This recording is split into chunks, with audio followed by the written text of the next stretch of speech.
কালকে তো তোমাদের সাথে শেয়ার করেছিলাম নীলাদ্রি শান্তিনিকেতন যাচ্ছে, তো মাঝখানে যখন চায়ের বিরতি হয়েছিল সেখান পর্যন্ত তোমাদের দেখিয়েছি এটা।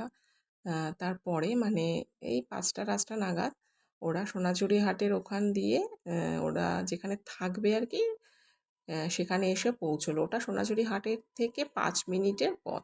তো এই দেখো ওদের গাড়িটা ঢুকছে, এখানেই ওরা ওদের জন্য ঘর বুক করা হয়েছে, এখানেই ওরা থাকবে।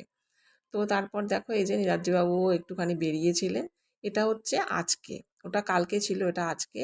আজকে ওরা সকালে স্নান টান করে কঙ্কালীতলা আর হচ্ছে ফুল্লরার শেষ পীঠ আর কি, সেখানে গিয়ে মহাপীঠ, শেষ পীঠ না মহাপীঠ, সেখানে গিয়ে দু জায়গাতেই পুজো দিয়েছে। তো ফুল্লরার মহাপীঠের ওখানে পুজো দিতে খুব ভালো করে বসে সুন্দর করে পুজো দিয়েছে, কারণ ওখানে না অত মানে লোকে যায় না, খুব কম লোকেই যায়, কিন্তু নীলাদ্রির ওখানটা আবার বেশ ভালো লেগেছে।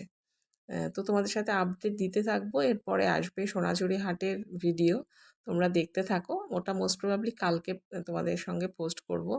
আজকের ভিডিওগুলো কেমন লাগছে, আর এই দেখো এখানে জলটা কি ভালো লাগছে না দেখতে, দূর থেকেই বেশ ভালো লাগছে, মানে কাছে গেলে মানে কাছ থেকে ওরা যখন দেখেছে সত্যি খুব সুন্দর।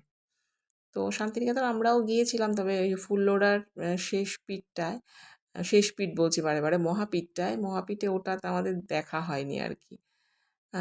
তো এই তো রয়েছে, আর এখানে দেখো পুজো টুজো দিয়েছে।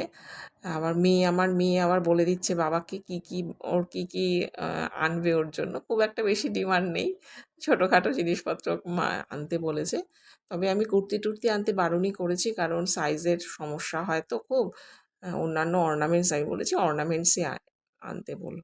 তো এই যে উনি এদিক এদিক ঘুরে দেখছেন নীলাদ্রিবাবু, চারদিকটা বেশ ভালো লাগছে, আর ওয়েদারটা তো বেশ ভালো, মানে আকাশটা দেখে এত সুন্দর লাগছে দেখতে আকাশটা। আর এই দেখো, আর এটা কোথায় বলো তো, এটা হচ্ছে ওই ফুল্লরার মহাপীঠ, ওখানেই ঢুকছে ওরা। কি সুন্দর না সামনেটা দেখতে, খুব ভালো লাগছে। তো চলো আজকের ভিডিওটা এই পর্যন্তই, দেখা হবে নেক্সট ভিডিওতে, টাটা।